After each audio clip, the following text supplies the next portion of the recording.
In today's episode, we're diving into the most horrifying animal attacks ever recorded. From a jaguar's brutal feeding frenzy in Phoenix to a grizzly bear's savage mauling in Calgary.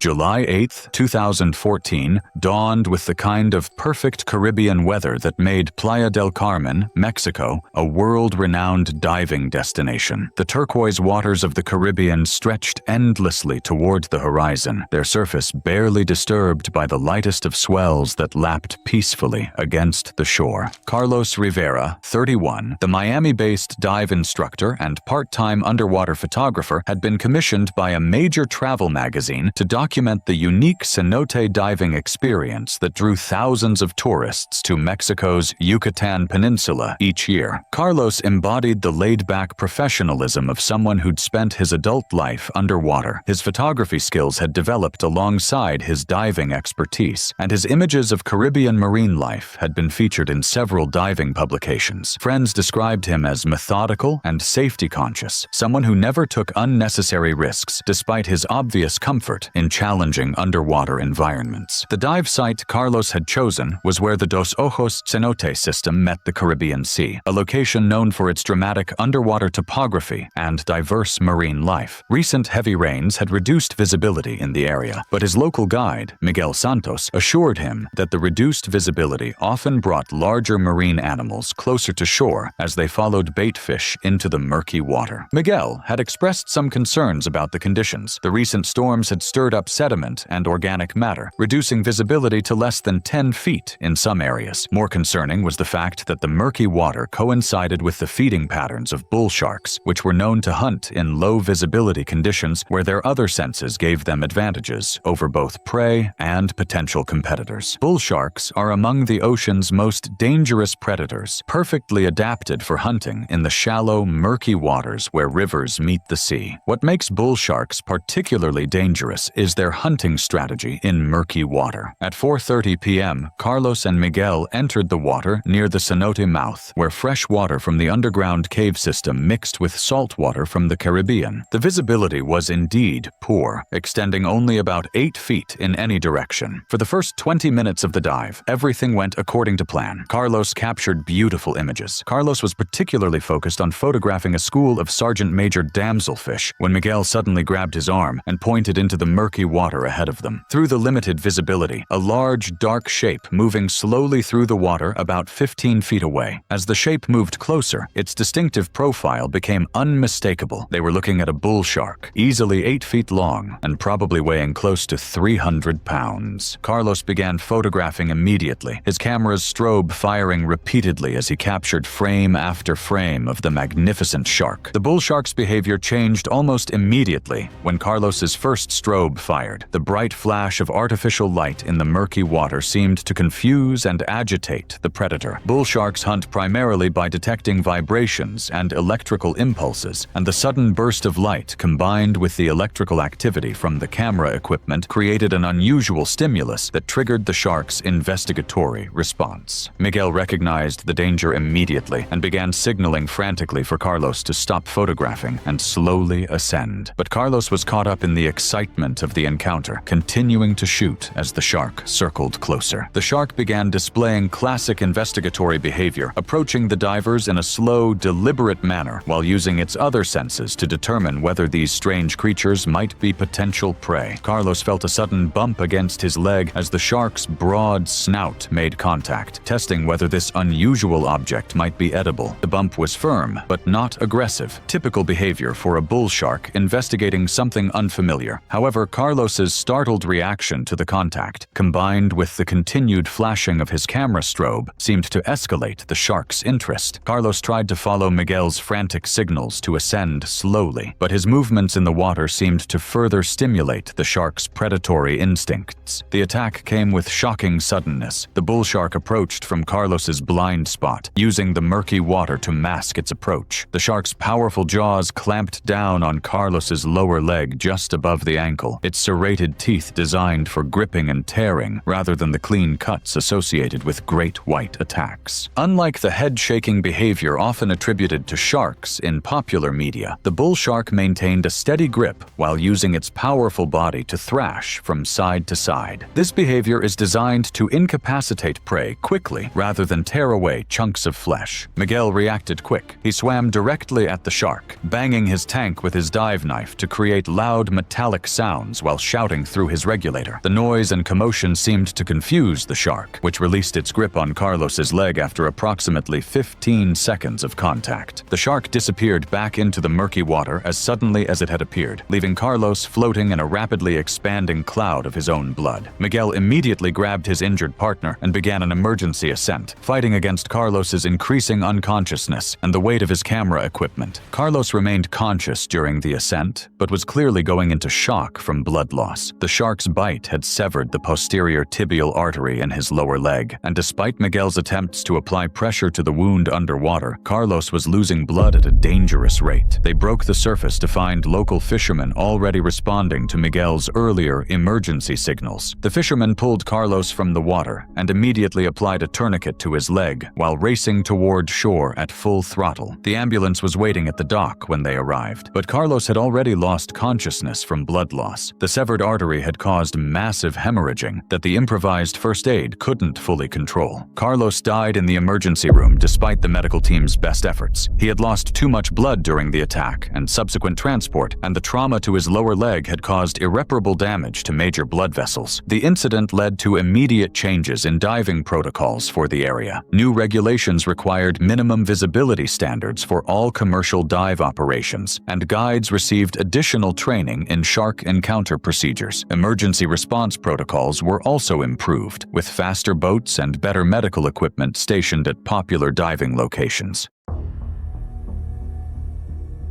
It was September 8, 2016, in the remote backcountry of Glacier National Park, Montana. The 1.5 million-acre wilderness stretched across the Continental Divide, home to over 300 grizzly bears during peak salmon season. Damon had established his campsite near McDonald Creek, just 2 miles from the park's most active bear feeding grounds, where Chinook salmon spawned in massive numbers each fall. The area's dense forest canopy and rushing water created perfect cover for both predator and prey. Damon Whitaker, a 28-year-old wilderness survival blogger from Denver, Colorado, had arrived at Glacier 3 weeks earlier to film his most ambitious project yet. With 1,000 YouTube subscribers following his extreme survival content, Damon commanded significant sponsorship deals and brand partnerships. His background as a former park ranger at Rocky Mountain National Park had given him extensive wildlife knowledge, but his transition to full-time content creation had inflated his confidence to dangerous levels. Damon's personality combined genuine outdoor expertise with fatal overconfidence, believing his ranger experience made him invincible against any wilderness threat. He had specifically chosen Glacier's grizzly habitat for his 30 Days Alone in Bear Country series, promising subscribers the most authentic wilderness experience ever filmed. His previous expeditions included surviving Arctic conditions in Alaska and navigating Amazon rainforests, each video garnering millions of views and reinforcing his belief in his own invincibility. The timing of Damon's expedition coincided with peak grizzly activity as bears prepared for winter hibernation. September marked the crucial hyperphagia period when grizzlies consume up to 20,000 calories daily, making them extremely aggressive around food sources. Damon had deliberately positioned his camp near McDonald Creek's salmon runs, ignoring park regulations about minimum distance requirements. His fatal decision to store food improperly was motivated by his desire to create authentic wilderness content, believing proper bear proofing would diminish the raw experience his audience craved. Grizzly bears are North America's apex predators, with adult females weighing 290 to 400 pounds and males reaching up to 790 pounds. These massive omnivores can sprint at speeds exceeding 35 miles per hour and possess a bite force of 975 pounds per square inch. Their 4-inch claws are perfectly designed for digging and tearing, while their exceptional sense of smell can detect food sources from over 18 miles away. During hyperphagia, hypophagia, grizzlies become extremely territorial and aggressive, particularly protective mothers with cubs who view any human presence as a direct threat to their offspring's survival. On the morning of September 8th, a 380-pound female grizzly with 2 yearling cubs approached Damon's campsite, drawn by the scent of improperly stored salmon he had caught the previous evening. Damon spotted the family group from 100 yards away and made his fatal mistake by approaching within 20 feet while filming, believing his ranger experience would allow him to safely observe and document their behavior. The mother bear immediately recognized Damon as a threat to her cubs and assumed an aggressive posture with ears flattened and hackles raised. The attack began when the sow charged at 30 miles per hour, covering the distance to Damon in less than 2 seconds. Her 380-pound frame slammed into his chest with devastating force, launching him backward into a fallen log with bone-crushing impact. Damon's camera continued recording from its tripod position as the bear's massive paws pinned him to the ground. The grizzly's first bite targeted Damon's skull, her powerful jaws crushing through his temporal bone and penetrating brain tissue. The distinctive cracking sound of fracturing bone echoed through the forest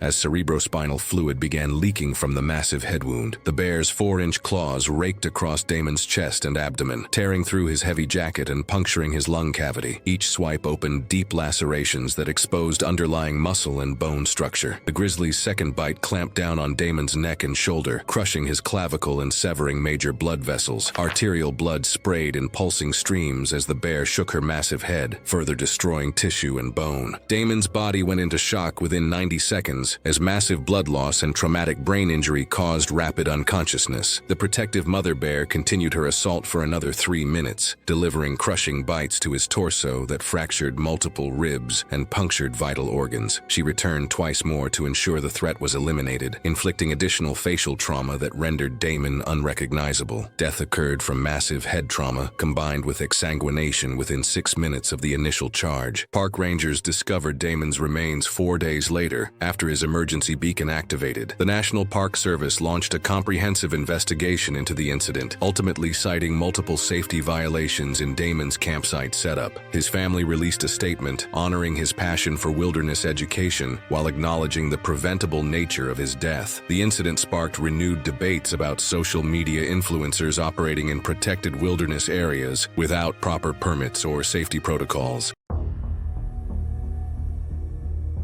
It was November 12th, 2018, in the Sundarbans along the Bangladesh-India border. The tide was low, and the mangroves spread out in a maze of roots and narrow channels. To most, the morning looked ordinary, with still water and the calls of distant birds. Yet in this place, danger often came quickly, hidden in the thick brush where the forest met the mud flats. What seemed quiet could change in seconds.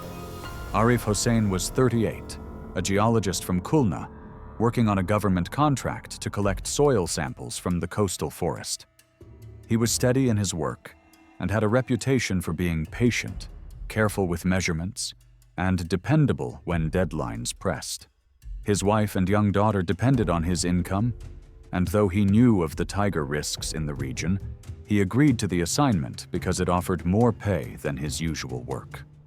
For him, this trip was both a responsibility and a chance to prove himself reliable to his superiors. He had heard stories of tigers moving through villages, taking livestock, even people, yet he believed the team's size and the presence of rangers would reduce the risk. The team agreed to keep close, finish the soil sampling quickly, and head out well before dusk. He carried a small kit, tools for digging, and a notebook to mark sample points. A small tin of chili powder, sometimes used as a crude deterrent in the Sundarbans, had been left behind with one of the rangers.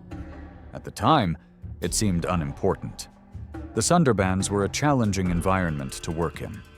Mangroves grew tightly along the creeks, their roots sticking out of the mud. The air smelled of salt water mixed with decay from plants left behind as the tide went out.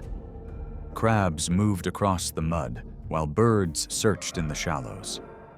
The canopy blocked much of the light, and once away from the open banks, it was hard to see more than a few yards. In that cover, movement could stay hidden until it was near. Tigers in the Sundarbans are smaller than those found inland. Adult males usually weigh between 350 and 420 pounds, still powerful animals with long limbs adapted for moving through swamps and mangroves. They are capable swimmers, often crossing tidal channels, and their diet includes deer, boar, and sometimes people. Unlike tigers in many parks, Sundarbans tigers are often bolder around humans, shaped by years of living in overlapping territory with villages and fishing grounds. Attacks are not rare, and locals recognize that the animals strike quickly and with little warning. That morning, the team worked near a creek, the tide pulling water out and exposing soft mud along the banks. Villagers had warned them earlier about recent tiger tracks near farmland, only a few kilometers away. The rangers repeated their instructions to stay close, avoid the thickest cover, and remain alert. Even in daylight, the mangroves were dim, and movement could be hidden within a few yards. As the group spread slightly to check different soil points, gaps opened between them. Arif stepped several yards off the main path toward a patch of exposed ground where he wanted a cleaner sample. His colleagues could still see him, but the brush behind him was dense. The men later said they noticed how quiet it had become. Bird calls stopped, and the sound of crabs moving in the mud was suddenly sharp. One ranger had begun scanning the tree line when it happened. A tiger came out of cover with sudden speed, its body low, crossing the distance in seconds. Arif barely turned before it struck, clamping its jaws into his neck and shoulder and forcing him into the mud. The weight of the animal pinned him before he could struggle upright. Witnesses shouted, some throwing sticks and striking metal to make noise. The tiger did not let go, pulling Arif backward into thicker cover. His boots scraped against roots, leaving marks in the mud. For a brief moment, the men still saw him on the ground with the animal over him, before both slipped deeper into the mangroves and out of sight. The sounds carried longer than the sight. Colleagues later recalled hearing only a few short cries, cut off quickly, along with the snapping of branches as the tiger dragged him into cover. Within moments, the swamp was silent again. The group advanced only a short distance before stopping. The ground was unstable, and they feared provoking the animal further. Rangers fired a warning shot into the air, but by then, both Arif and the tiger were gone. Search teams returned the following morning with more rangers and villagers who knew the terrain. They followed drag marks in the mud, broken roots, and patches of blood. About 200 yards from the site, they found parts of his kit, his sample bag torn, notebook soaked, and a tool partly buried in wet soil. Deeper inside the mangroves, they discovered partial remains, scattered near roots where the tiger had fed. The recovery was slow and careful, the team using poles to probe the mud before stepping in. His body was flown back to Khulna 2 days later. The funeral was held in his neighborhood, attended by relatives, neighbors, and colleagues from his department. The service was quiet, marked by prayers and the simple acknowledgement of a life ended in the line of work. His wife and young daughter received modest support from authorities, though far less than many had hoped. Officials classified it as part of the ongoing human-tiger conflict in the Sundarbans, noting that such attacks, while tragic, were an established risk in the region.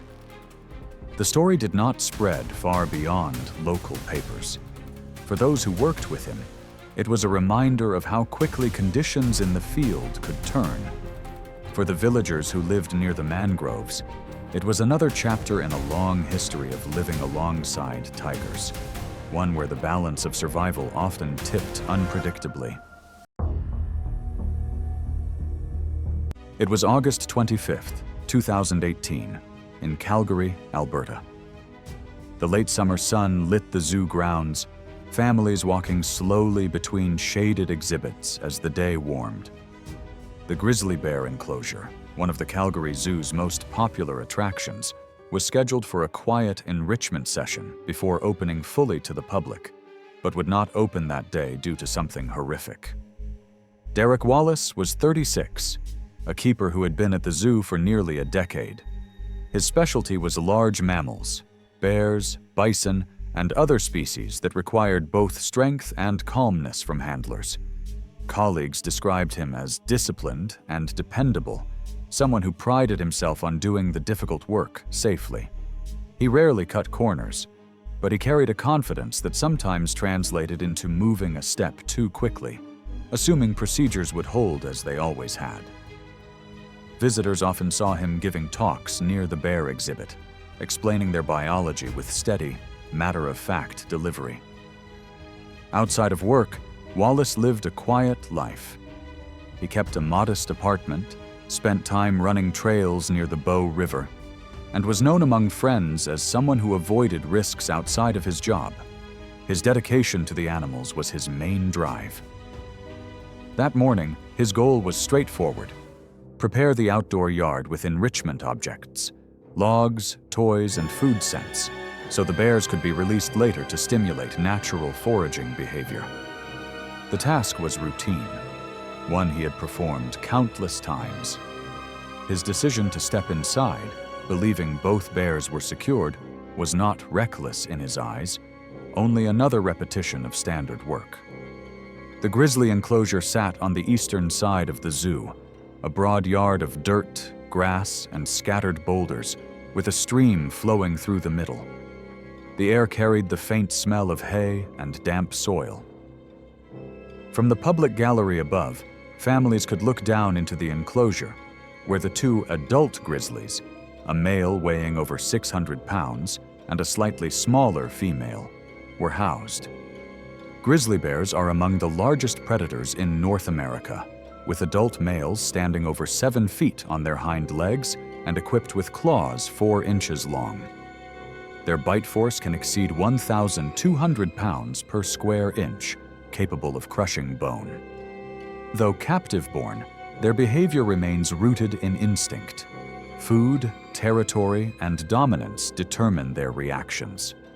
Keepers are trained to avoid direct contact entirely, relying on secured gates and shift procedures to move animals safely. Earlier that week, one gate between the indoor holding and the outer yard had been sticking slightly, requiring extra effort to latch fully. Staff noted it, planning to repair it during routine maintenance. On that morning, another keeper stood nearby, observing as Wallace entered, but from her angle she could not clearly see if the latch had engaged. Wallace, trusting the system, carried the enrichment objects inside without pause. At first, everything was calm. He walked across the dirt yard, setting down a toy against a boulder and scattering scents to encourage foraging. Families had already begun to gather at the gallery, watching with mild interest, though the bears themselves were expected to be inside. Then movement came from the rear gate. A heavy shape surged forward, fur brushing the metal as the male grizzly burst into the yard. The gate, not fully secured, had swung open under the animal's weight. The bear struck Wallace from behind with both forepaws. The impact drove him face first into the dirt, knocking the wind from his lungs. The sound of the hit was described by one witness as like a body slamming into wet sand. Wallace barely had time to move before the animal clamped down on his shoulder, claws tearing into his back. He cried out, muffled by the ground, as the grizzly raked its claws down his arms and sides. Dirt and blood mixed beneath him. The animal flipped him over with startling ease, jaws locking onto his torso. Visitors on the gallery screamed, some pulling children away, others frozen in place as the bear shook him violently. Keepers rushed to distract the animal, throwing food and banging metal, while others deployed high-pressure hoses through the barriers. The grizzly remained locked on. Wallace's body jerked with each bite, his legs twitching briefly before going still. The bear pressed its weight down, claws sinking into his abdomen. The struggle lasted under 2 minutes, though to those watching it stretched unbearably long. staff finally managed to draw the bear back toward the holding area with food, slamming the gate shut once it crossed. They immediately called for paramedics. Wallace lay motionless, his uniform shredded, arms bent unnaturally. Medics entered within moments, but the damage was irreparable. He had suffered catastrophic trauma, deep lacerations across his torso, broken ribs, and severe blood loss. He was pronounced dead at the scene. His funeral days later was quiet, attended by family, co-workers, and a handful of longtime zoo visitors who knew him by name. There was no media spectacle, only a recognition among colleagues that familiarity with dangerous animals can create blind spots. Canadian authorities required the zoo to suspend bear demonstrations and revise handling procedures. The pair of grizzlies were kept out of public view for months, their yard reinforced and gate systems inspected thoroughly. September 12, 2013 brought the kind of perfect weather that made fieldwork in Tanzania's Mahale Mountains a privilege rather than a hardship. A gentle breeze rustled through the mahogany and fig trees, carrying the rich scents of tropical vegetation and the distant calls of the chimpanzee troop that Dr. Amanda Foster had been documenting for the past 6 months. Dr. Amanda Foster, 37, the UC Davis primatologist, had dedicated her career to understanding tool use among wild chimpanzees, and her research in the Mahale Mountains was providing groundbreaking insights into the cognitive abilities of humanity's closest living relatives. Her work was funded by a prestigious National Science Foundation grant, and the data she was collecting would form the foundation of her upcoming book on primate intelligence. Amanda embodied the dedicated field researcher, intellectually rigorous, physically tough, and possessed of the infinite patience required to document animal behavior in the wild. She'd spent 6 years working with habituated chimpanzee troops, first in Uganda and now in Tanzania, building a reputation as one of the world's leading experts on wild chimpanzee behavior. The Mahale Mountains Chimpanzee Research Station had been operating for over 40 years, with multiple generations of researchers documenting the complex social dynamics of several habituated troops. Amanda was working with the M Group, a community of 38 chimpanzees that had been studied continuously since the 1970s. The long-term nature of the research meant that individual chimpanzees were known by name, and their genealogies traced back multiple generations. The alpha male of the M Group was a massive chimpanzee named Frodo, a 120-pound powerhouse who had held his position at the top of the troop's hierarchy for over 3 years. Frodo was known to researchers as an unusually aggressive individual, even by the standards of male chimpanzees. Chimpanzees are humanity's closest living relatives, sharing over 98% of our DNA, but they are also incredibly powerful and potentially dangerous animals. What makes chimpanzees particularly unpredictable is their complex social intelligence combined with their capacity for explosive violence. Male chimpanzees regularly engage in dominance displays and territorial conflicts that can result in serious injuries or death. When these behaviors are directed toward humans, even researchers who have worked with the animals for years, the results can be catastrophic. At 1:20 p.m., Amanda was positioned about 10 meters from the main group, documenting the termite fishing behaviors of several adult females. When Frodo began one of his characteristic dominance displays, Amanda had witnessed dozens of Frodo's displays over the past months. The alpha male would typically begin with vocalizations, then progress to increasingly dramatic physical demonstrations designed to reinforce his position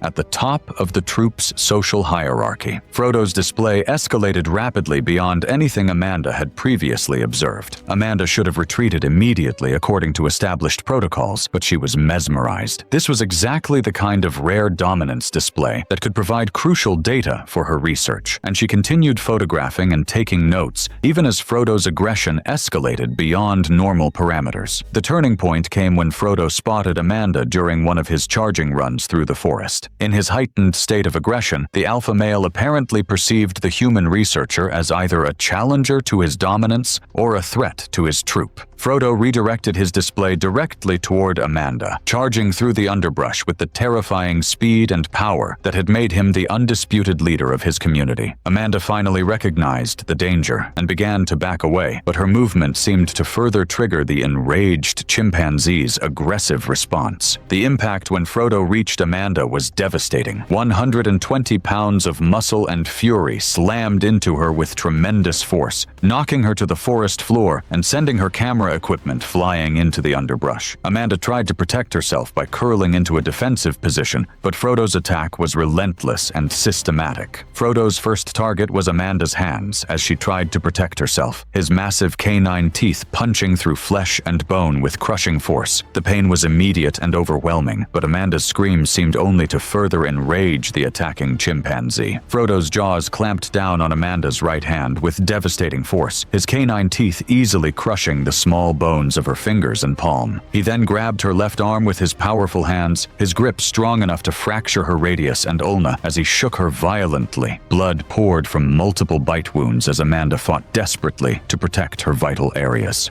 Due to Frodo's extreme agitation, the attack continued for approximately 45 seconds before Amanda's Tanzanian research assistant, Joseph Malimu, heard her screams and came running through the forest. He began shouting at the top of his lungs while throwing rocks and sticks at Frodo, creating enough noise and distraction to break the chimpanzee's focus on Amanda. Frodo's attention shifted to this new threat, and he briefly considered attacking Joseph as well. But the research assistant continued his aggressive display, making himself appear as large and threatening as possible while maintaining enough distance to avoid being caught. After a tense standoff that lasted several seconds, Frodo's aggressive state began to subside, and he gradually moved away from the scene, still producing occasional threat displays, but no longer focused on attacking the humans. Joseph immediately began first aid on Amanda's massive wounds, using his field medical training. Amanda's injuries were severe, but not immediately fatal. The nearest medical facility was 6 hours away by boat across Lake Tanganyika and then by vehicle to the regional hospital. A helicopter evacuation was impossible due to the remote location and dense forest canopy. Joseph and the other research staff did everything they could to stabilize Amanda during the long journey, applying tourniquets to control bleeding and administering IV fluids to combat shock. Amanda remained conscious for the first 2 hours of transport, even helping to direct her own medical care based on her knowledge of field medicine. However, the cumulative effects of blood loss, shock, and infection from the contaminated bite wounds gradually overwhelmed her system. Amanda died approximately 4 hours into the transport, having lost too much blood from the multiple bite wounds despite the medical team's best efforts. The investigation that followed revealed that Amanda had made a critical error in judgment by continuing to document Frodo's display instead of retreating when his aggression escalated beyond normal parameters. Chimpanzee researchers had long known that dominance displays could be unpredictable and dangerous, but Amanda's extensive experience had perhaps made her overconfident in her ability to assess the situation safely. The tragedy led to immediate changes in research protocols at Mahale and other chimpanzee research sites worldwide. New safety guidelines required researchers to retreat immediately when any chimpanzee began displaying aggressive behaviors, regardless of the scientific value of the observations being made. Mandatory two-person research teams were implemented for all field observations, and emergency medical equipment was upgraded at remote research stations.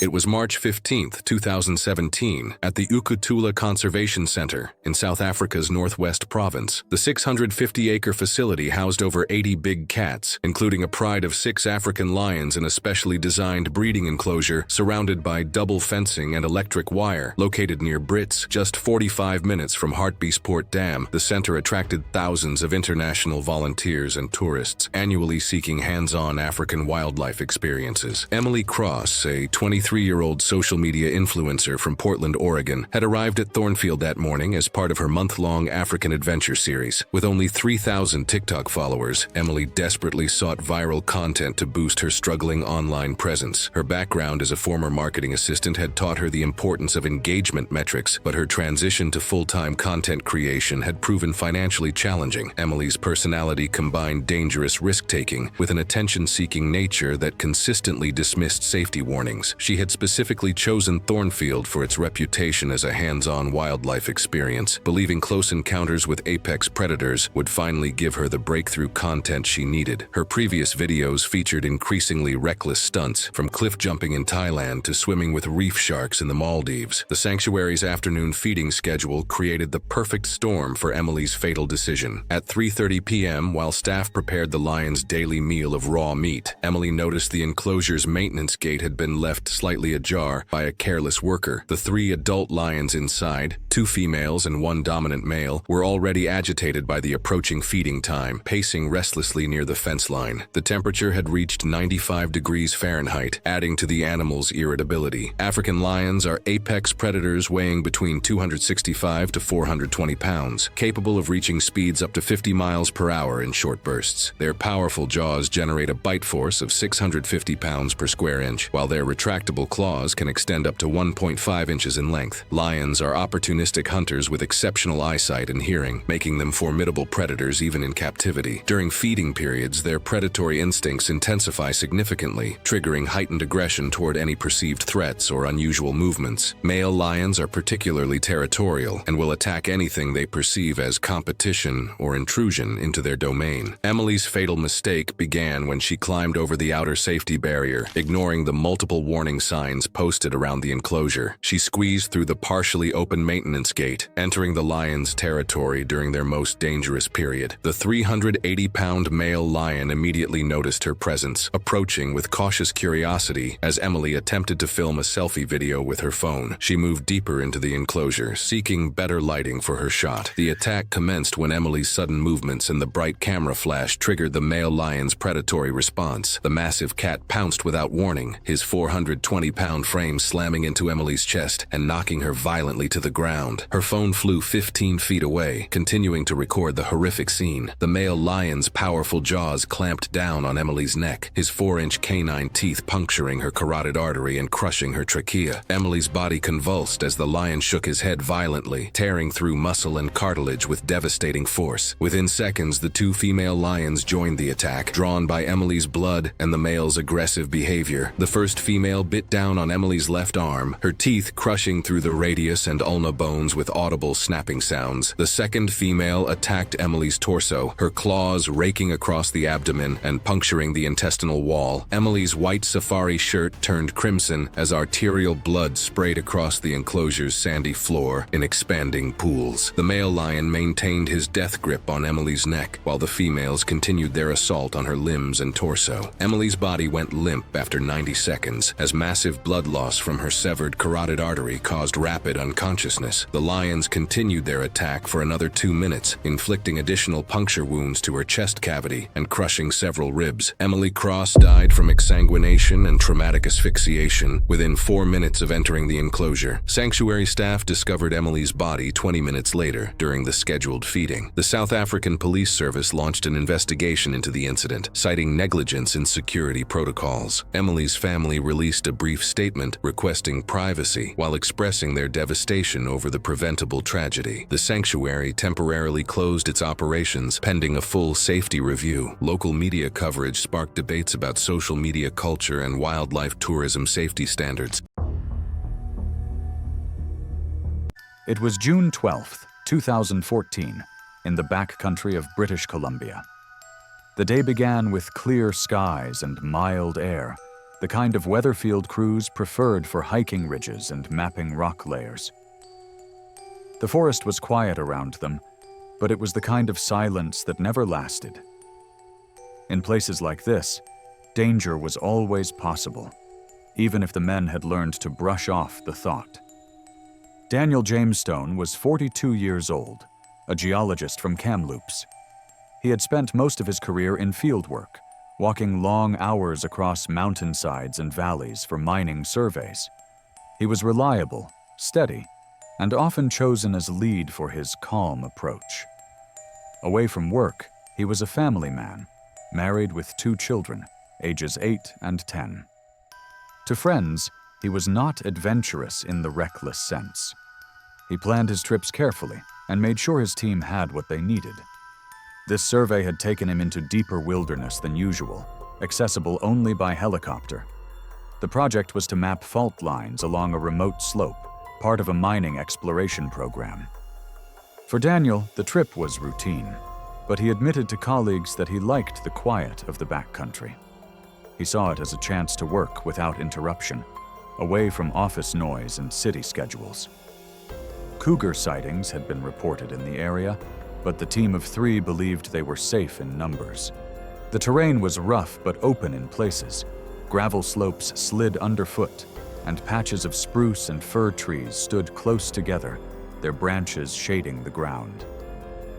Meltwater from the higher ridges cut through the soil in narrow streams, and the sound of water carried faintly in the air. The remoteness made the setting feel both calm and uneasy at once, a place where few people went, but predators had lived for centuries.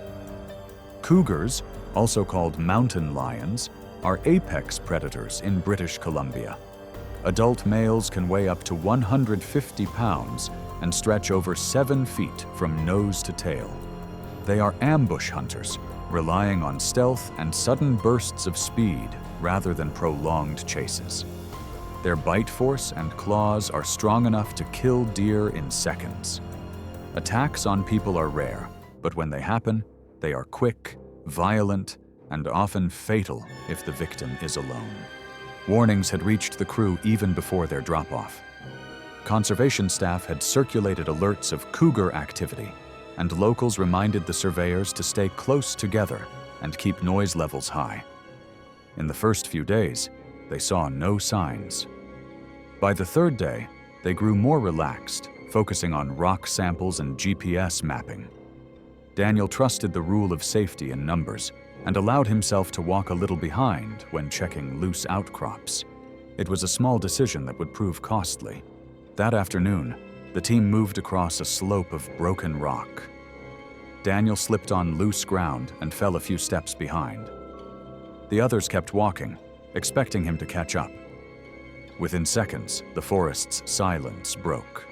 A cougar leapt from an overhang above, its body almost blending with the rock and brush until it was on top of him.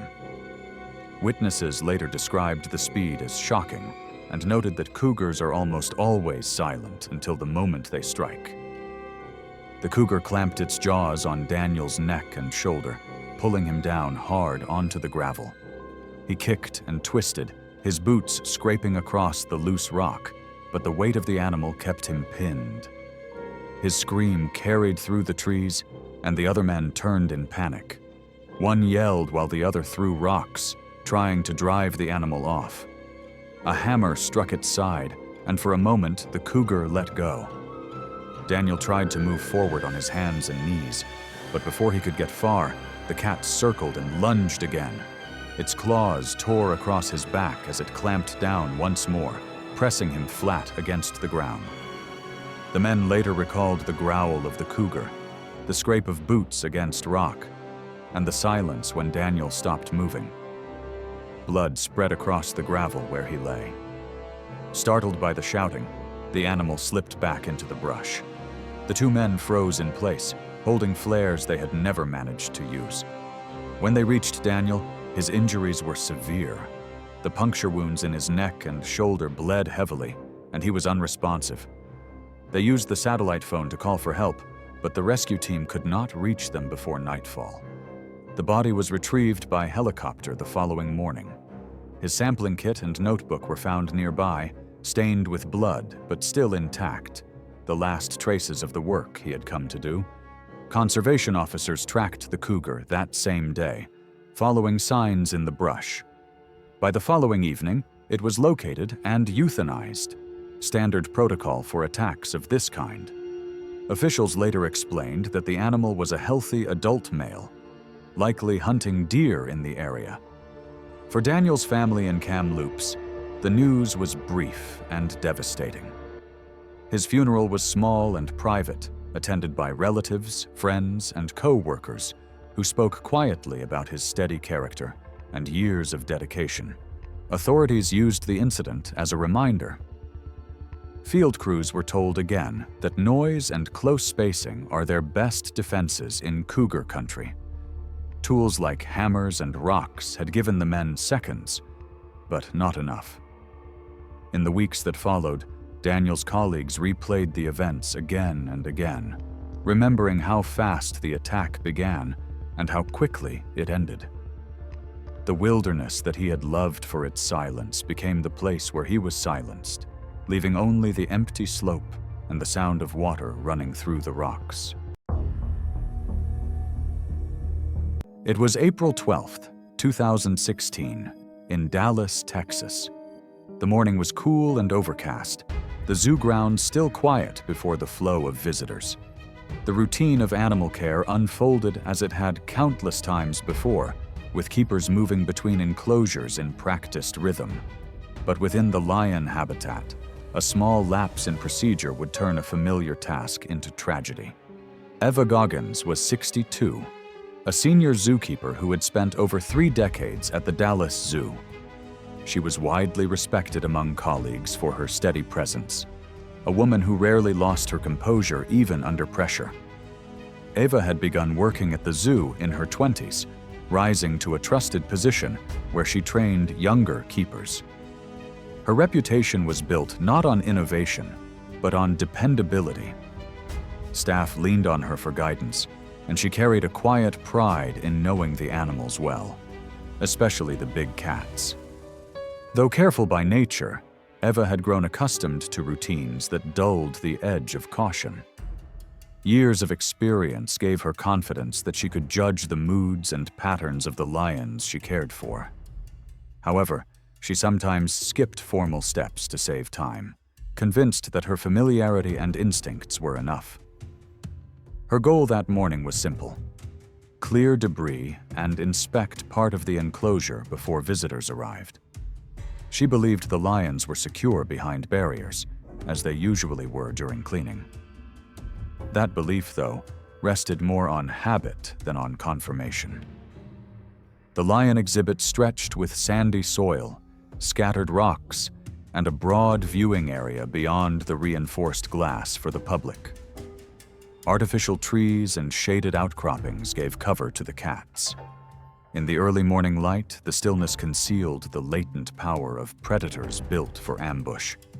African lions, especially adult males, can weigh over 400 pounds, with a bite force exceeding 600 pounds per square inch. They are ambush hunters by design, often staying motionless in cover before launching sudden attacks.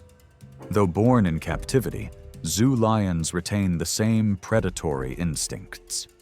Keepers are trained never to enter enclosures with them unsecured, as even a moment of direct contact can prove fatal. Warnings were present. Eva's 2 younger co-workers later admitted they had seen the male lion lingering near the rear rock outcropping, restless before Eva entered. They assumed she knew where the animal was positioned. Protocol called for the lions to be locked into a separate holding area before any keeper stepped inside. But Eva bypassed the step, considering the inspection too brief to require it. Her colleagues hesitated to correct her, deferring to her seniority. The oversight would prove irreversible. Eva moved slowly along the ground, collecting fallen branches and checking the fence line. Her focus was on the debris, not on scanning for the animal. Behind her, the lion shifted, emerging silently from the rocks. Her co-workers, watching from outside the locked gate, noticed too late. By the time they shouted, the lion had already lunged. The impact was immediate and violent. The lion slammed Eva against the wall of the enclosure, knocking the breath from her. Before she could recover, the animal's jaws clamped down across her neck and shoulder, driving her to the ground. Witnesses outside saw her body convulse as the lion maintained the crushing hold, its weight pressing her into the sand. Eva's arms flailed briefly as she tried to push against the lion's chest. The claws raked across her torso, tearing through her uniform, leaving deep parallel gashes that bled heavily onto the sand. Her co-workers banged on the bars with tools, their voices breaking as they screamed for help. The lion dragged Eva several feet. Her legs kicked weakly before slowing, movement fading under the suffocating pressure at her throat. The staff emergency response was rapid but insufficient against the animal's speed. A tranquilizer dart was fired from outside, striking the lion's flank, but the drug would take minutes to act. Someone phoned for an ambulance, but Ava had already sustained catastrophic blood loss. The lion finally released her, circling briefly before retreating back toward the rocks. The scene left her colleagues in shock. Staff members rushed in once the lion weakened from the tranquilizer, but Ava showed no signs of life. The ambulance arrived within minutes, and the body was removed quietly, shielded from early visitors who had not yet reached the area. Investigators later documented deep puncture wounds consistent with the lion's canines, along with claw marks across her torso. The coroner's report later confirmed Eva died from massive hemorrhage and airway crushing caused by the lion's bite to the neck. The funeral was subdued, attended by family, colleagues, and a small group of zoo staff who had worked alongside her for years. Media coverage was limited to local outlets, presenting the event as a tragic workplace accident rather than a spectacle. At the zoo, the lion exhibit was closed for weeks. The animals moved off public display. New policies reinforced the prohibition on solo entry into carnivore enclosures, rules that Eva herself had once emphasized to younger keepers. It was August 14, 2015, at Seal Island near Cape Town, South Africa. The rocky outcrop sat in the heart of False Bay, surrounded by some of the world's most shark-infested waters. The island's 60,000 Cape fur seals created a natural feeding ground that attracted massive great white sharks year-round. Ethan had booked with Apex Predator Tours, a company offering cage diving experiences just 200 meters from the seal colony. Ethan McAllister, a 26-year-old extreme sports YouTuber from San Diego, had built his channel around death-defying aquatic adventures. With 2,000 subscribers following his increasingly dangerous stunts, Ethan commanded significant sponsorship deals from action camera and extreme sports brands. His background as a former Hollywood stuntman had given him exceptional swimming skills and water confidence, but his transition to content creation had developed a fatal need to constantly escalate the danger level of his videos. Ethan's personality combined genuine adrenaline addiction with susceptibility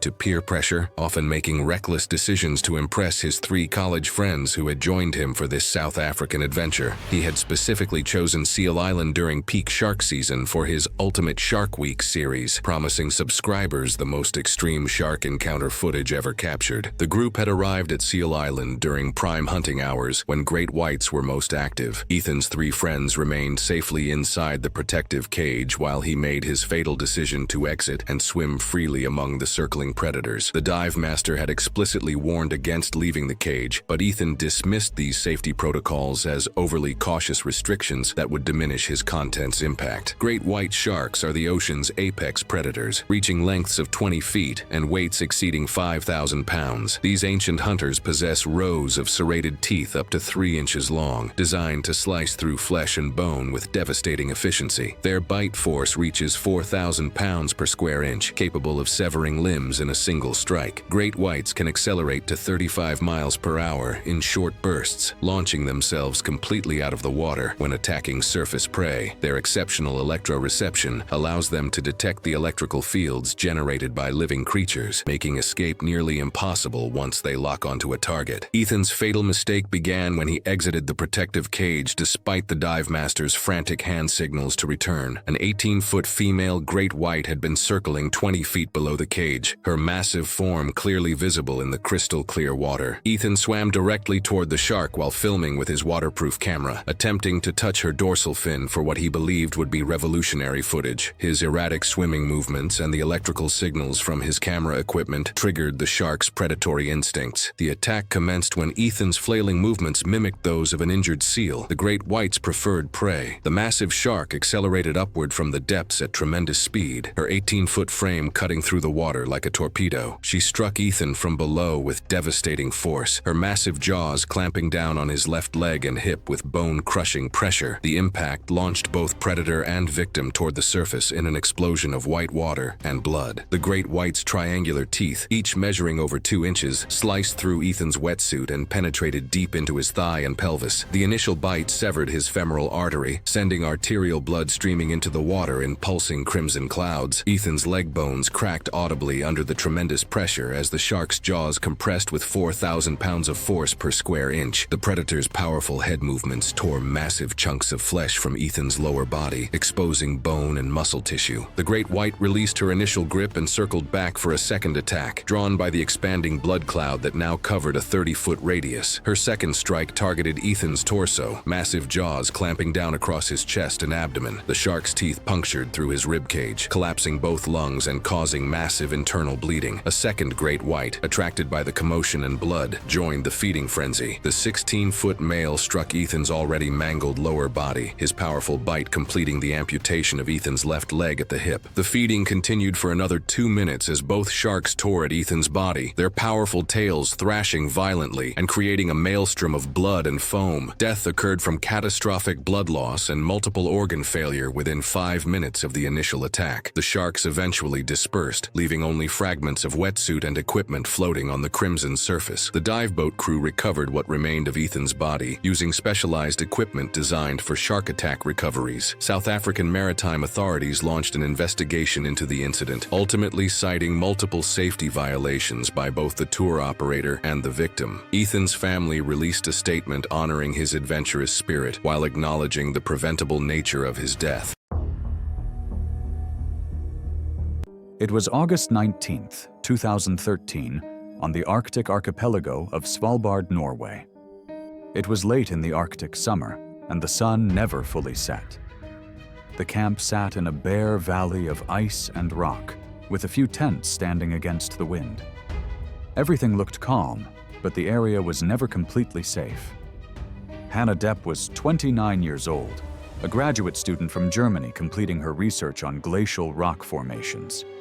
She had worked for years to earn her spot on the university team, and was known by her professors as meticulous. This was her first Arctic trip, one she had dreamed of since childhood. Hannah was not reckless. She followed instructions closely, though she sometimes pushed herself to prove she could handle the field, as well as her more seasoned colleagues. Her group of 7 lived together in a cluster of tents near Ny-Ålesund, one of the world's northernmost settlements. The team's leader, along with a local guide, carried rifles for protection against polar bears. They were reminded daily never to wander too far alone, to keep flares close, and to scan the horizon for movement. Still, after 10 uneventful days, most of them grew comfortable. Hannah wanted to collect a final set of samples from a ridge not far from camp, and when the evening seemed calm, she chose to step out on her own. The area was mostly flat, covered with gravel, patches of ice, and exposed rock.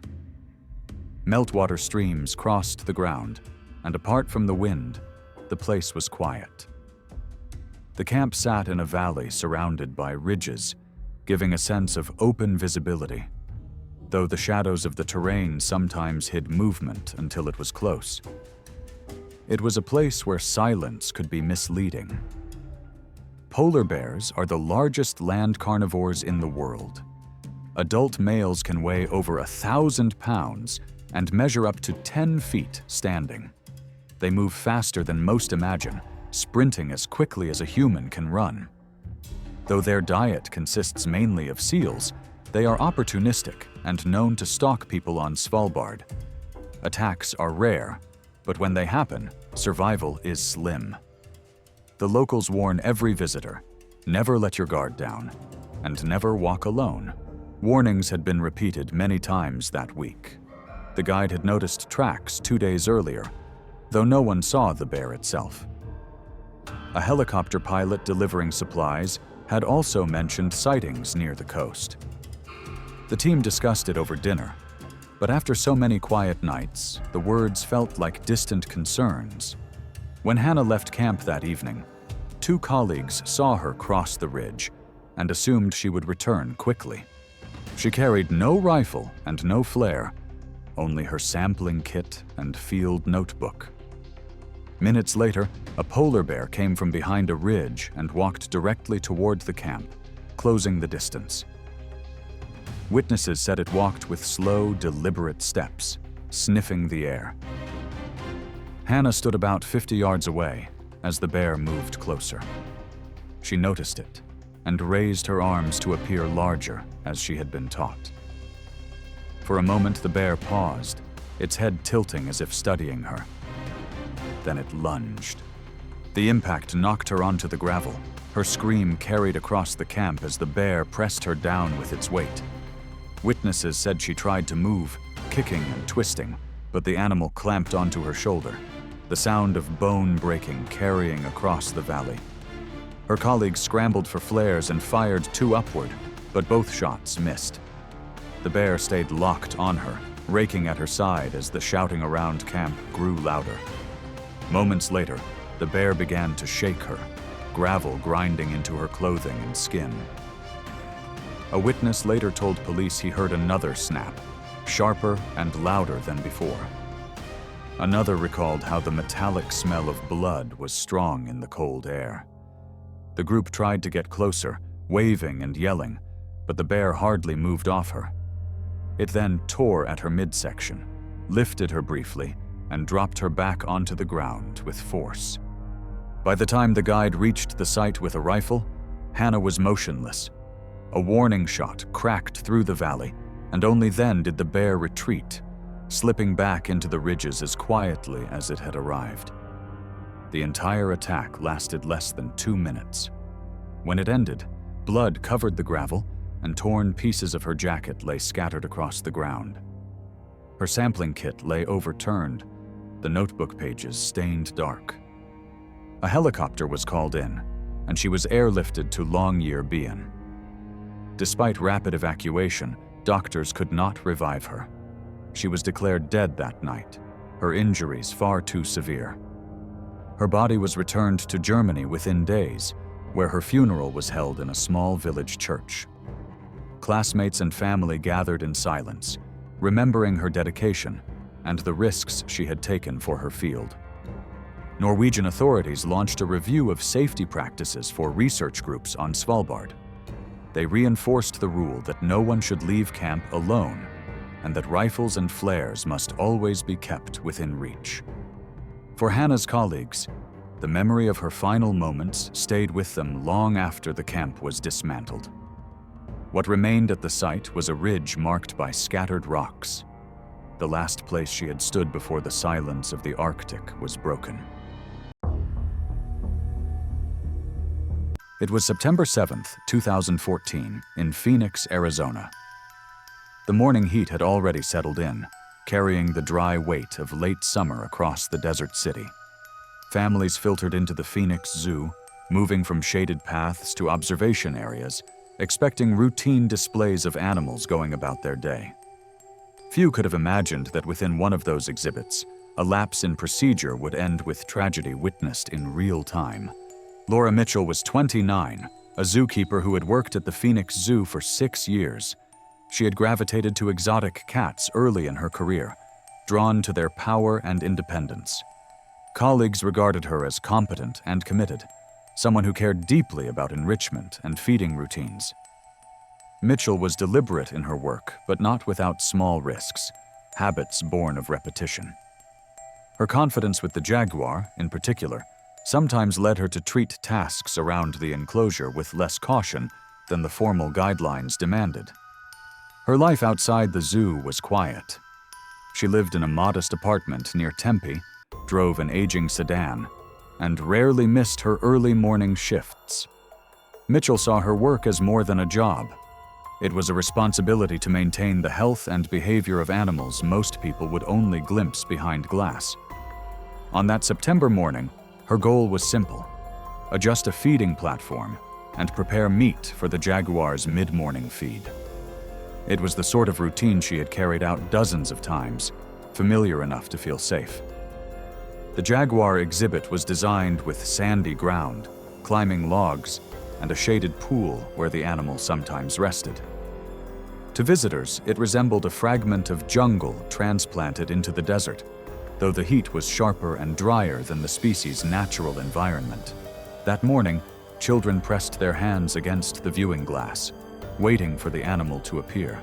Jaguars are the largest cats in the Americas, averaging 200 to 250 pounds, with males capable of exceeding that. They possess one of the strongest bite forces of any big cat, powerful enough to pierce turtle shells and crush bone. In captivity, keepers are trained to use secure shifts and barriers during feeding, as direct proximity to the animal is never considered safe. Even well fed, their instinct to ambush and overpower remains intact. Warnings were present. Mitchell's co-workers had occasionally reminded her not to leave gates half-latched, a small shortcut she used when moving between spaces. On this day, visitors later reported seeing the jaguar pacing more than usual, tail flicking as it moved near the barrier. The heat may have heightened its agitation. Despite these cues, Mitchell entered the secondary holding pen without fully engaging the gate lock, believing she could quickly adjust the feeding platform before opening the chute for meat. Her focus was on efficiency, not the potential hazard just behind the barrier. From the observation area, families watched as she bent near the platform. The half-latched gate shifted slightly, leaving a narrow gap. Within seconds, the jaguar lunged forward, exploiting the opening. The impact was sudden. 220 pounds of muscle and claws slamming into Mitchell, knocking her flat against the hard surface of the pen floor. Screams rose from the crowd as the cat clamped its jaws onto her thigh, dragging her backward. Mitchell's voice carried across the enclosure, sharp cries breaking as the animal shook her leg violently. The jaguar reared back and bit into her abdomen, teeth sinking into soft tissue. Witnesses described her body arching under the pressure, her arms pushing weakly at the animal's head. The sound of tearing fabric mixed with the guttural growls reverberating inside the pen. Staff rushed from nearby enclosures. One keeper sprayed a fire extinguisher through the barrier, the hiss of gas clouding the air. The jaguar resisted, dragging Mitchell several feet. Her movements slowed as the animal's claws raked her midsection, opening deep gashes.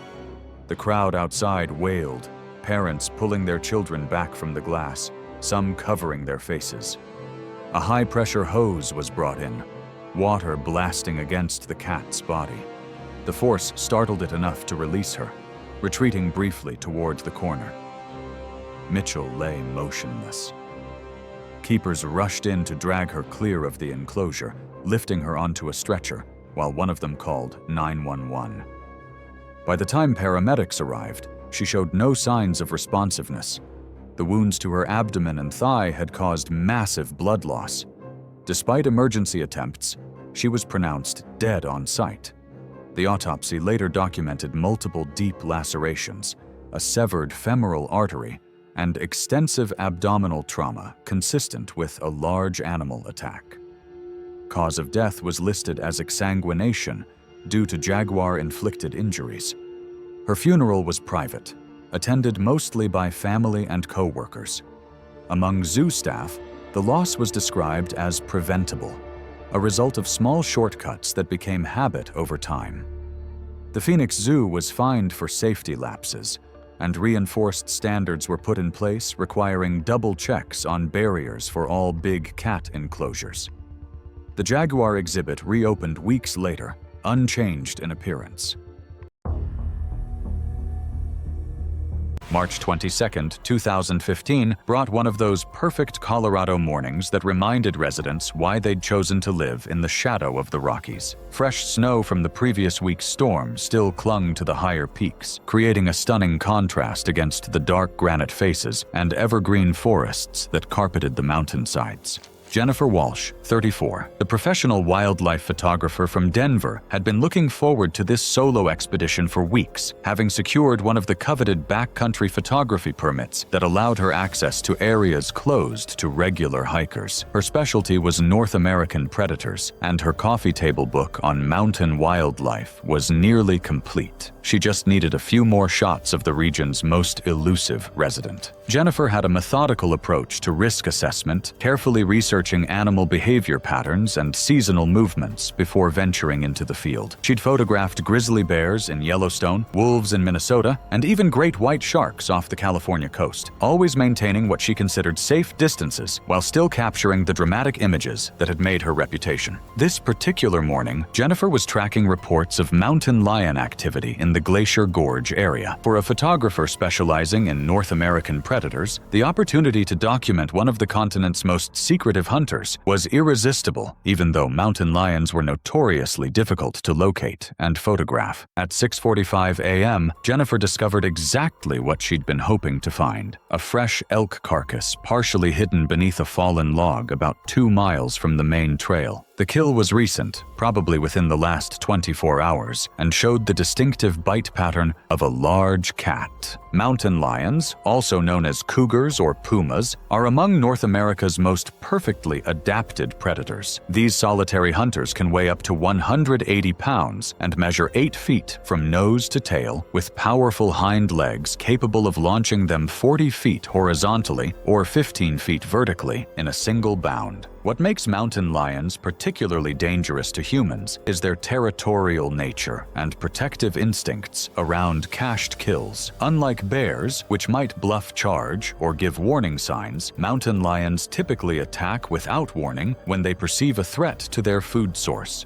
For 2 hours, Jennifer waited with the patience that had made her successful in wildlife photography. At 8:30 a.m., Jennifer's patience was rewarded. Emerging from the dense forest with fluid grace was a magnificent male mountain lion, easily 140 pounds of perfectly coordinated muscle and predatory instinct. She watched as the cat approached its kill. She was so focused on her photography that she failed to notice a crucial detail. The wind had shifted, carrying her scent directly toward the feeding cat. The mountain lion's head snapped up suddenly, its amber eyes scanning the area with laser focus. Jennifer froze, knowing that any movement might trigger the cat's predatory instincts. For a long moment, photographer and predator stared at each other across the 50 feet that separated them. The cat's body language had changed completely. Where moments before it had been relaxed and focused on feeding, now every muscle was tense, ready for action. Jennifer knew she was in serious trouble. She began to back away slowly, avoiding direct eye contact while keeping the cat in her peripheral vision. The mountain lion began to stalk her with the fluid grace that had made its species one of nature's most efficient killers. The cat was clearly torn between defending its cached kill and eliminating what it perceived as a threat to its food source, a conflict that made it even more dangerous and unpredictable. When the mountain lion closed to within 15 feet, Jennifer deployed her bear spray in a wide arc toward the approaching predator. The pepper spray created a visible cloud between them. However, the morning breeze dispersed much of the spray's effectiveness. The partially effective spray seemed to confuse and agitate the cat, rather than deter it completely. A very big mistake that Jennifer made. In a swift second, the mountain lion launched itself through the air in a powerful leap that covered the distance between them in less than a second. Jennifer had just enough time to raise her arms defensively before 140 pounds of muscle, claws, and teeth slammed into her with tremendous force. The impact knocked Jennifer backward onto the rocky ground, her camera equipment scattering as the mountain lion's claws found purchase in her jacket and backpack. The cat's powerful jaws clamped down on her shoulder, its 4 canine teeth punching through fabric and flesh with surgical precision. Jennifer screamed, the sound echoing through the mountain wilderness as she fought desperately against her attacker. The struggle lasted approximately 90 seconds. She fought with the desperate strength that comes from facing death, punching and kicking at the cat while trying to protect her neck and head. Her wilderness training had included basic predator defense, but no amount of preparation could have readied her for the reality of fighting a mountain lion with her bare hands. The cat's claws raked across her arms and torso, shredding her jacket and leaving deep gashes in her flesh. Blood poured from multiple wounds, soaking into the forest floor as Jennifer's strength began to fade rapidly. Jennifer's carotid artery was severed within seconds of the throat bite. The mountain lion maintained its grip for another minute, ensuring its perceived threat was eliminated. Once Jennifer's body went completely limp, the cat released its hold and backed away cautiously. Her body was discovered 4 hours later by a search and rescue team that had been alerted when she failed to check in at her scheduled time. The emergency beacon she carried had never been activated. The attack had been too swift and overwhelming for her to reach it. Her camera equipment was scattered around the attack site, the memory card containing her final photographs of the mountain lion that had killed her. The investigation revealed that Jennifer had made a calculated risk that had turned deadly. Her decision to photograph near a cached kill had put her in an inherently dangerous situation that even her extensive experience couldn't overcome. The mountain lion had been acting according to natural instincts, defending its food source from a perceived competitor.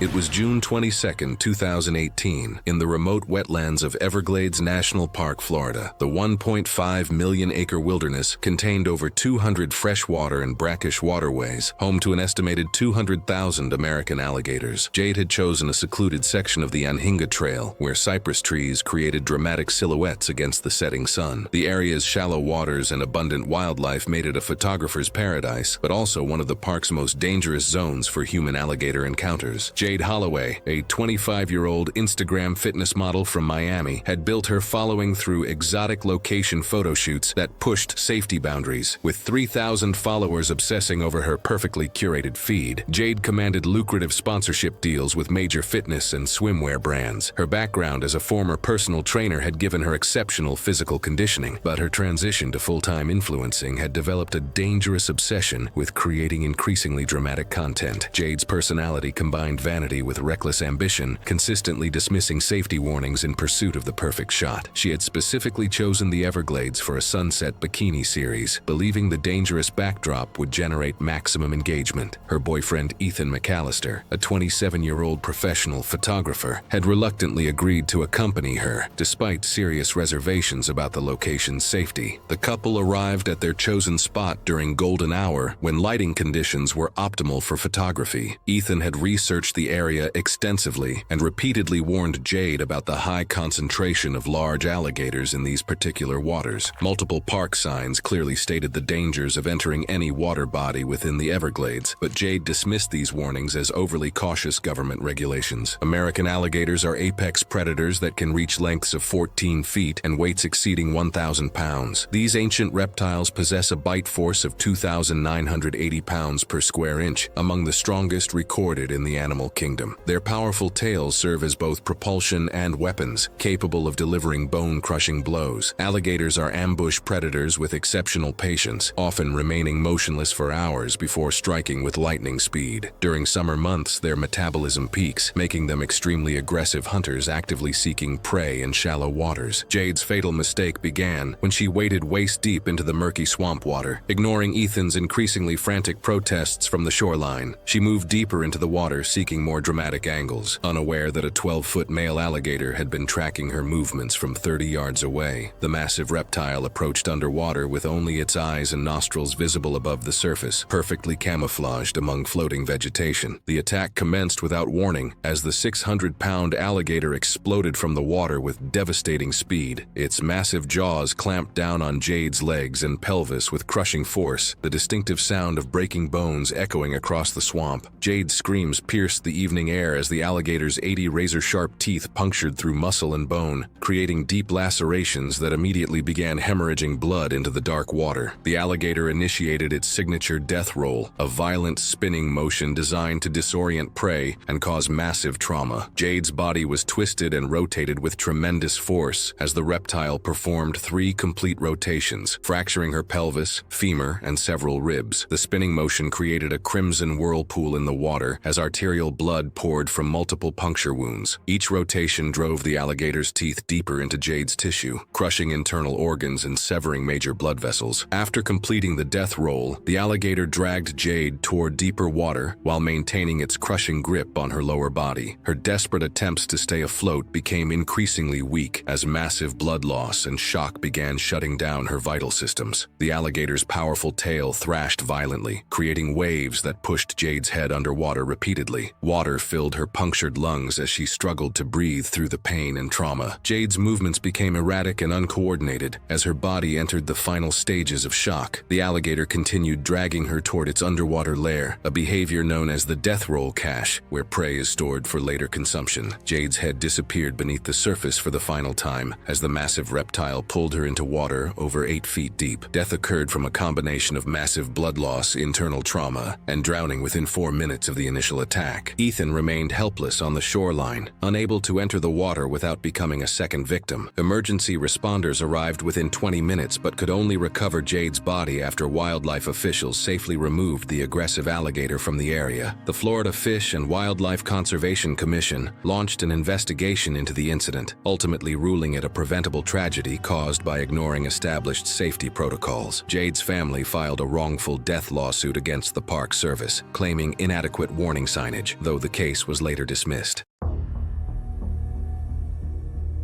It was September 18th, 2015, in Yellowstone National Park.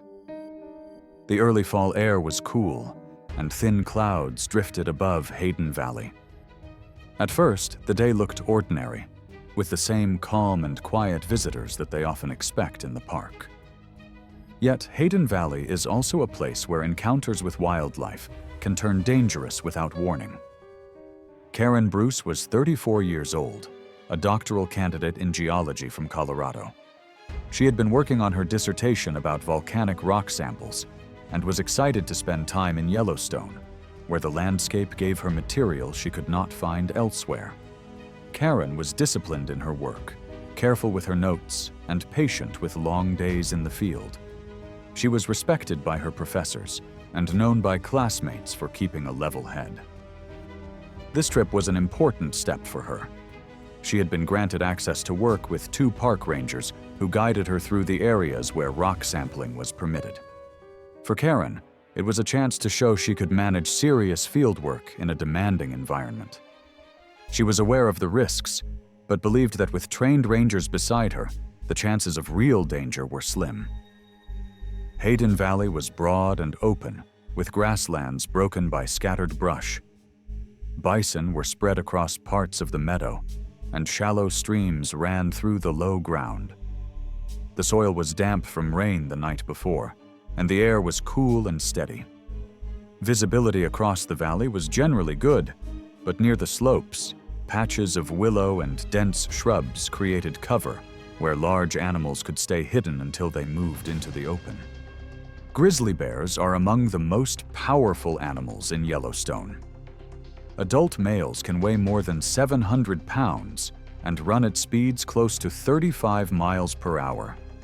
Their bite is strong enough to crush bone, and their claws can tear through muscle with ease. While most bears avoid people, surprise encounters often lead to charges. Park officials remind all visitors to carry bear spray at the ready, since even seconds of delay can make the difference between escape and tragedy.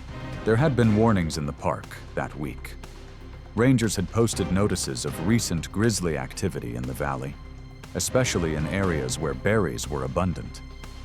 Several hikers reported seeing tracks along trails, and one group had observed a bear crossing the meadow days earlier. Karen and the rangers read the postings, but with no bears spotted during their shift, they felt the chances of trouble were low. Their bear spray stayed in their packs instead of in their hands. By mid-morning, the group stopped near a slope where Karen wanted to take samples. She moved slightly ahead of the rangers to examine the rocks. The men stayed back, watching the valley floor.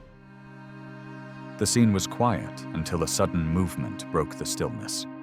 A large grizzly emerged from the brush less than 100 feet away, its head low and body tense. Karen froze as the bear charged. Witnesses later described how quickly it covered the distance, the sound of its paws pounding the ground growing louder in seconds. She stood still, arms stiff at her sides, and before she could react, the bear slammed into her and knocked her flat onto the wet soil. The rangers shouted and rushed for their spray, but the canisters were buried in their packs. The bear clamped its jaws onto Karen's side and pressed her against the ground. She tried to twist, her boots sliding in the mud, but the animal pinned her with its full weight.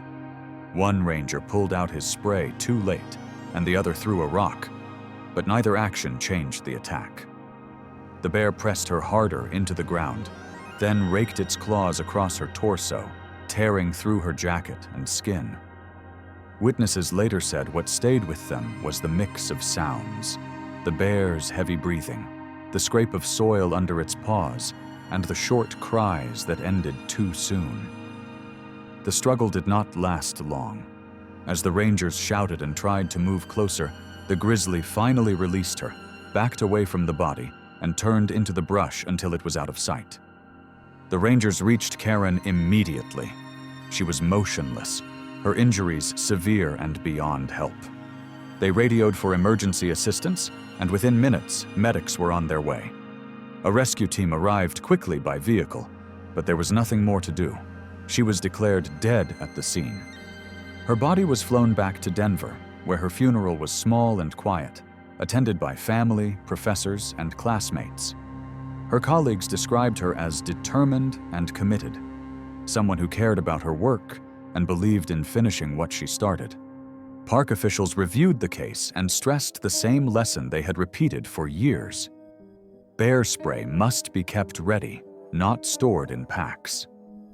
They reminded researchers and visitors alike that even trained rangers are at risk when basic precautions are missed. Karen's death became another example of how fast a grizzly encounter can turn fatal, and how even experienced people can underestimate the speed and strength of the animals that live in Yellowstone. It was April 19, 2015, in Rotterdam, the Netherlands. The spring air was mild, carrying a faint chill beneath the overcast sky. Families filled the paths of Diergaarde Blijdorp, the Rotterdam Zoo, wandering between aviaries and primate houses. And inside one enclosure, a mechanical failure and a single miscalculation would turn a usual routine into a violent incident. Martin de Vries was 42 and a senior keeper who had worked with the zoo's gorillas for more than 15 years. Known among colleagues as steady and disciplined, he had built a reputation for his calmness in handling unpredictable animals. De Vries had a methodical nature, priding himself on routine and consistency. He was not reckless, but was deeply accustomed to the rhythms of the troop, especially the dominant male, a silverback named Bakari. His long career made him a point of reference for younger staff, who often relied on him to model safe practices. His life revolved around the zoo. Unmarried, with a small apartment not far from the city center, he was the type to spend extra hours in the primate house, even after shifts ended. Co-workers said he seemed most at ease among the gorillas. That Sunday, his role was to conduct a cleaning inside the habitat, removing debris before the animals were cycled back in. For him, the task was routine. The assumption was simple. Bakari had been shifted into a secure holding pen, leaving the main enclosure empty. The decision to step inside alone was consistent with years of experience and trust in established systems. The gorilla enclosure at Rotterdam Zoo was built with rockwork, climbing structures, and grassy slopes, framed by high viewing windows where visitors gathered. Beneath its naturalistic design lay reinforced concrete, steel gates, and locking mechanisms meant to guarantee separation between humans and animals. Gorillas, though primarily herbivores, are powerful primates capable of sudden, overwhelming violence. Adult silverbacks can exceed 400 pounds, with arms nearly twice as strong as the average humans. Their bite force rivals that of large predators, and their chest-beating displays are not empty shows, but signals of dominance that can precede forceful attacks. In captivity, keepers are trained never to share direct space with them. The barrier systems, if properly engaged, are the safeguard. That morning, however, the safeguard failed. De Vries entered after signaling to a co-worker that Bakari had been locked into the holding pen. Unknown to him, a latch had malfunctioned, allowing the silverback to push back into the main enclosure. Visitors later recalled seeing the gorilla pacing along the rock wall, its broad shoulders moving with tension. De Vries, focused on clearing debris near the viewing glass, gave no sign of noticing. From the gallery, families with children watched, pointing out the keeper inside. Seconds later, Bakari emerged from behind a rock outcropping. The charge was immediate, a blur of dark muscle across the enclosure. Witnesses said the impact sounded like a heavy object slamming against wood. The gorilla struck De Vries square in the chest, both arms driving him backward into the concrete barrier. He crumpled to the ground, gasping as the air left his lungs. Bakari did not pause. He seized the keeper by the arm, lifting him as though weightless, and hurled him several feet across the floor. The sound of bone and flesh meeting concrete echoed in the enclosed space. De Vries attempted to crawl, but the gorilla was on him again. With both fists, Bakari pounded his back. Screams erupted from the gallery as parents pulled children away from the glass. De Vries's legs kicked weakly as Bakari gripped him and slammed him side to side, the motion more like violent tossing than dragging. His body snapped against the ground, limp in moments, though faint movement was still visible. The gorilla struck his head against the floor, leaving a dark pool spreading beneath him. Staff arrived within a minute, deploying fire hoses through the barriers. Jets of water lashed at the gorilla, but Bakari only tightened his grip, slamming De Vries's torso against the ground before pounding his chest and abdomen with both fists. The blows left deep indentations and visible tearing along his uniform. Witnesses said his body no longer resisted after that sequence. Tranquilizer teams fired darts, the first striking Bakari's shoulder, the second his flank. The gorilla continued its assault for nearly a minute, slamming the limp body against the floor before retreating under the growing effect of the sedative. Only then did keepers move in, pulling De Vries clear. His body showed massive trauma, multiple fractures, chest collapse, and severe head injuries. Emergency crews called by the staff arrived within minutes, but only confirmed his death. The report listed blunt force trauma to the chest and head as the cause, injuries consistent with the repeated strikes. The funeral was held in Rotterdam days later, attended by colleagues who had worked with him for decades. They remembered his patience and the care he had shown for the troop, even as they admitted the risks had always been present. The zoo issued a short statement, noting the incident as a workplace accident, and quietly reinforced the barrier systems in the primate house. The gorilla exhibit was closed for weeks, reopening only after modifications to the latch systems.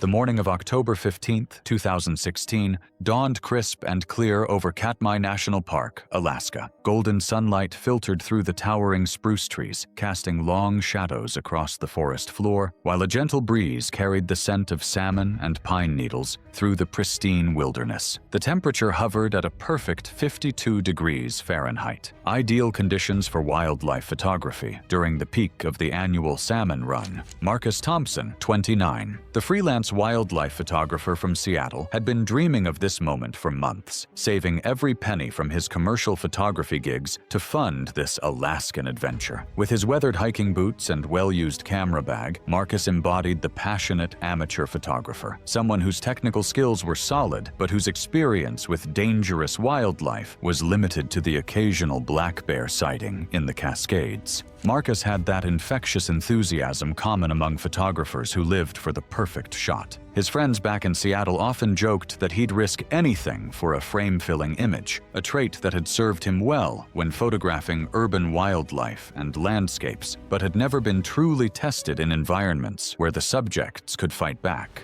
This Alaska trip was meant to be his breakthrough, the collection that would finally land him the magazine assignments he'd been pursuing. He'd studied the work of famous bear photographers, though he'd somehow missed the tragic endings to many of those photographers' stories. At 3:15 p.m., Marcus spotted exactly what he'd been hoping for: a massive male grizzly bear, easily 600 pounds, standing knee-deep in the rushing waters of Brooks Falls. The bear was completely focused on the salmon run, occasionally lunging forward with lightning speed to snatch a fish from the churning water. Other visitors watched from the designated viewing platform 100 yards away, their telephoto lenses capturing distant but safe images of the magnificent predator. But Marcus saw something different. He saw the shot that would make his career. The bear seemed completely absorbed in fishing, occasionally standing on its hind legs to survey the water before dropping back down to continue hunting. Ignoring yesterday's safety briefing, Marcus quietly slipped away from the other tourists. He moved carefully through the forest, using his limited wilderness training to step quietly on moss-covered logs. At 40 yards, Marcus found the perfect position behind a cluster of young spruce trees where there was less supervision. For several minutes, Marcus took many pictures. The bear continued fishing, occasionally glancing in his direction but showing no signs of alarm. Marcus grew bolder, stepping slightly out from behind his tree cover to get an even better angle. But what Marcus failed to notice was how the bear's body language had begun to change, the way its ears had flattened slightly, how its fishing had become more perfunctory, less focused. Then, with a shocking suddenness, as Marcus shifted position for a perfect shot, his boot came down hard on a dry branch. The sharp crack echoed through the forest like a gunshot, instantly shattering the peaceful scene. The massive grizzly's head snapped up, its small, dark eyes locking onto Marcus's position. The bear rose slowly onto its hind legs, standing nearly 9 feet tall as it assessed this unexpected intruder in its domain. Marcus's wilderness training finally kicked in, but it was already too late. Instead of backing away slowly while avoiding eye contact, panic took over. He turned and ran, crashing through the underbrush with all the grace of a freight train. Behind him, a sound that would haunt his final moments: the thunderous crash of 600 pounds of muscle and fury charging through the forest at 35 miles per hour. Brown bears of Alaska are evolutionary marvels, perfectly adapted apex predators whose ancestors have ruled these forests for millennia. Their massive frames hide surprising speed and agility, capable of outrunning any human across any terrain. Their jaws can exert over 1,200 pounds of pressure per square inch, easily capable of crushing bones, while their 4-inch claws can disembowel prey with a single swipe. The chase lasted less than 20 seconds. Marcus made it perhaps 50 yards before the bear's massive paw struck him between the shoulder blades, sending him tumbling face first into the forest floor. The impact drove the air from his lungs and sent his camera flying. The attack was swift and devastating. The bear's massive jaws clamped down on Marcus's neck and shoulder, the 4-inch canine teeth punching through his jacket and deep into vital arteries. Marcus managed one strangled scream before the crushing pressure cut off his ability to make any sound. The bear's powerful bite severed his carotid artery and crushed his windpipe, causing massive blood loss and immediate loss of consciousness. Within 2 minutes, Marcus was dead. The bear, having eliminated what it perceived as a threat to its feeding territory, released its grip and moved away from the body. It showed no interest in feeding on Marcus. This had been a defensive attack, not predatory behavior. The massive predator returned to the stream to resume fishing, leaving Marcus's body motionless on the blood-soaked forest floor. Other visitors at the viewing platform heard Marcus's brief scream echoing through the forest, but by the time park rangers could organize a response team and locate the source of the disturbance, it was far too late. They found Marcus's body 20 minutes after the attack, following the obvious trail of broken vegetation and blood that marked the brief but violent encounter. The incident prompted an immediate review of safety protocols at Katmai National Park. Rangers increased patrols during peak photography season and implemented additional mandatory safety briefings, specifically targeting photographers pictures, emphasizing that no photograph was worth a human life. Warning signs were upgraded with more graphic language about the consequences of approaching bears, and the park began requiring all visitors to watch actual footage of bear encounters before being allowed on the trails.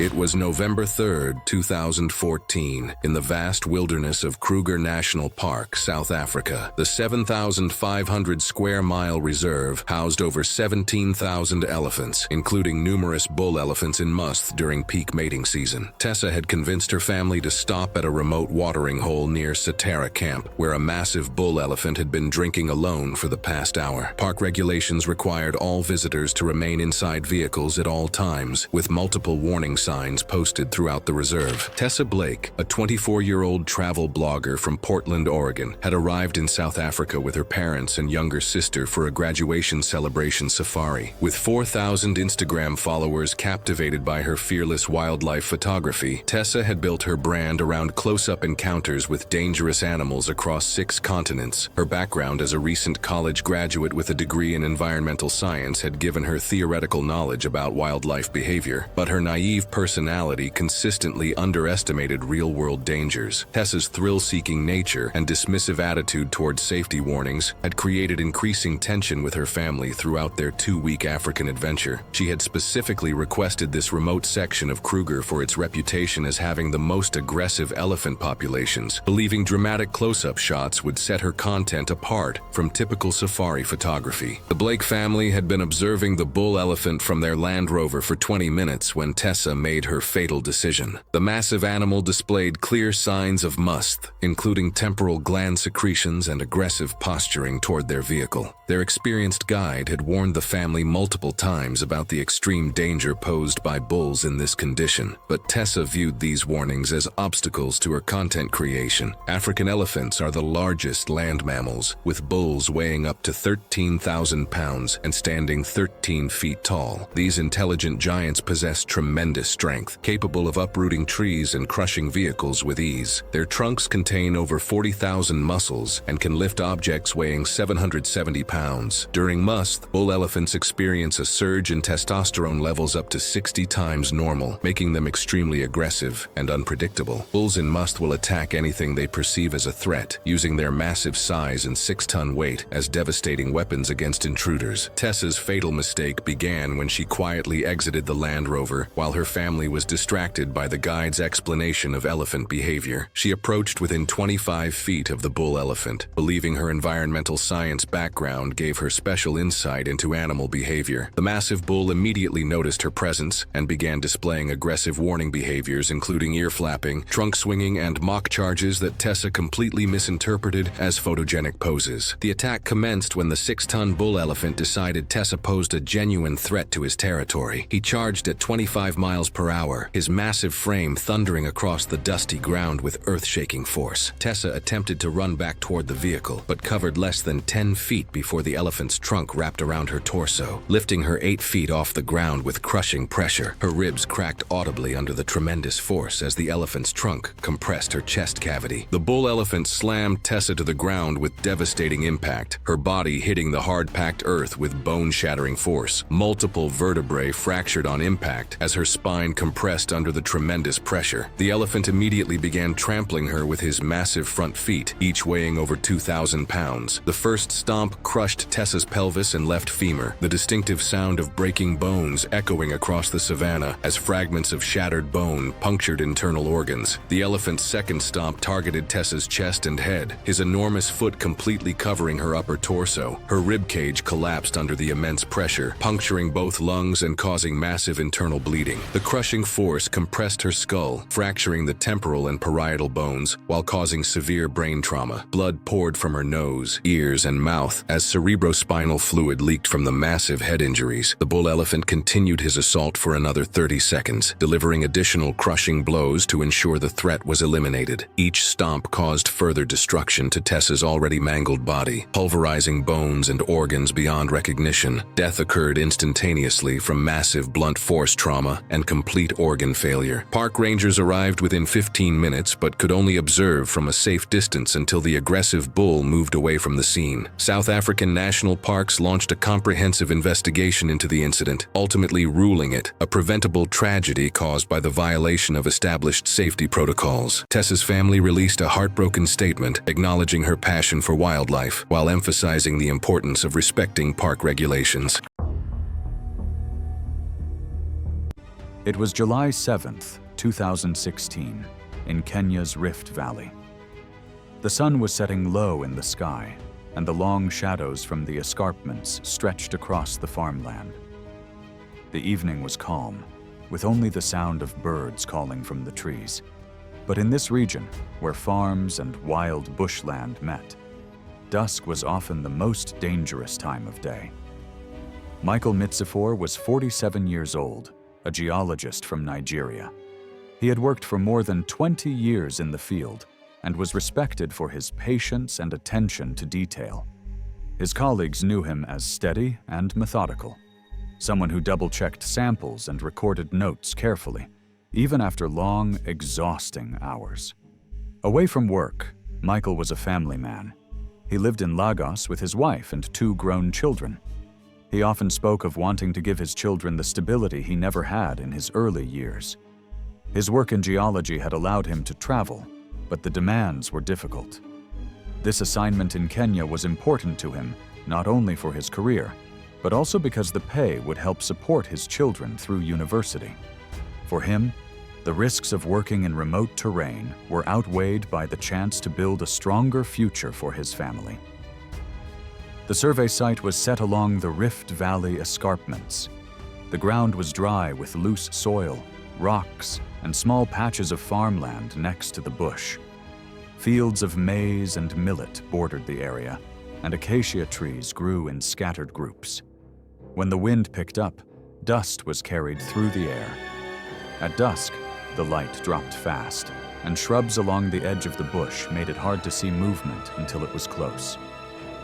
Elephants are common in this part of the valley. Adult bulls can weigh as much as 12,000 pounds and stand more than 10 feet at the shoulder. Despite their size, they move quickly, reaching nearly 25 miles per hour when charging. Their tusks can puncture with lethal force, and their trunks and legs are powerful enough to crush. While many elephants are calm if left alone, they become aggressive when startled or when they believe humans are too close to feeding areas or calves. In the days before the incident, the survey team had been warned. Villagers pointed out fresh dung and trampled paths near water points where elephants had passed recently. They urged the geologists not to linger after sundown. The warnings were clear, but the team was focused on completing their work. With equipment scattered across the site, Michael and the others felt it was better to pack everything before leaving. They had already stayed late the previous 2 nights and wanted to avoid coming back for gear in the morning. That evening, Michael lifted one of the heavier cases, balancing it awkwardly as the light faded. His teammates were collecting their tools, moving slowly across the uneven ground. The fields were quiet, and for a moment it seemed like they would finish without issue. Then the stillness was broken by a sharp trumpeting. From the edge of the bush, a bull elephant stepped into view. Its ears were spread wide, and its trunk swung low, dust rising around its feet. Witnesses said the animal appeared tense, moving with purpose as it advanced. Some later suggested the elephant had been disturbed by nearby farming activity, which often pushed animals closer to human paths. Whatever the cause, the bull was already agitated when it spotted the survey team. Michael tried to move quickly, but the heavy case slowed him. The elephant lowered its head and charged, its steps pounding against the dry soil and echoing across the field. In seconds, it closed the gap. Michael stumbled, the equipment slipping from his shoulder. The bull drove a tusk into his side and knocked him down hard. The others scattered, some diving behind bushes, others sprinting toward the edge of the fields. They shouted, waving their arms, but none dared move closer. The elephant pressed its weight onto Michael, trampling him into the dirt. Witnesses described the thudding sound of each step, the crack of bone, and the dust cloud that rose with every movement. Michael stopped moving after the first impact. The bull trumpeted once more, then turned back toward the bush. In a short time, it moved out of sight into the trees. The field stayed quiet except for the voices of the men as they came back together. When the team approached, Michael was lying face down in the dirt. His clothing was torn, his gear lay scattered, and the dust around him was marked with deep impressions from the elephant's feet. The team radioed for assistance, but with darkness setting in, recovery had to wait until morning.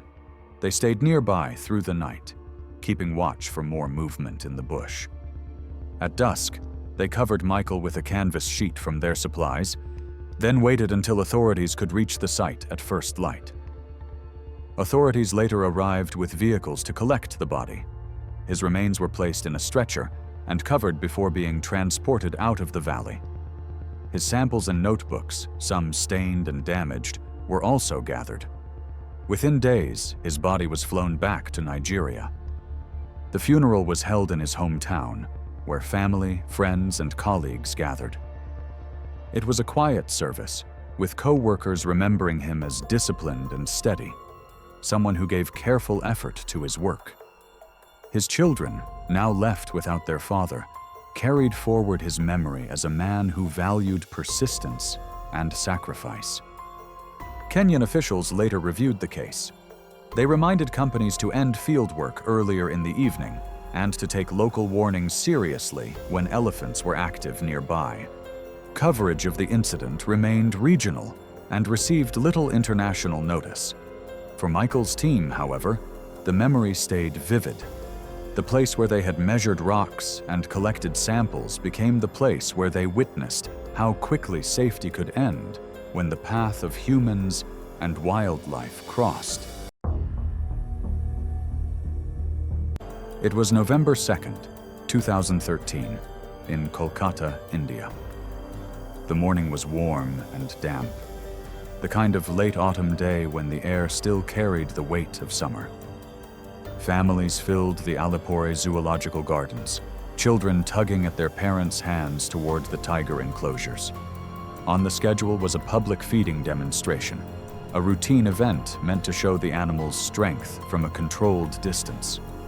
What unfolded instead left a permanent scar on both staff and visitors. Rakesh Banerjee was 41, a veteran keeper with more than a decade of experience at the zoo.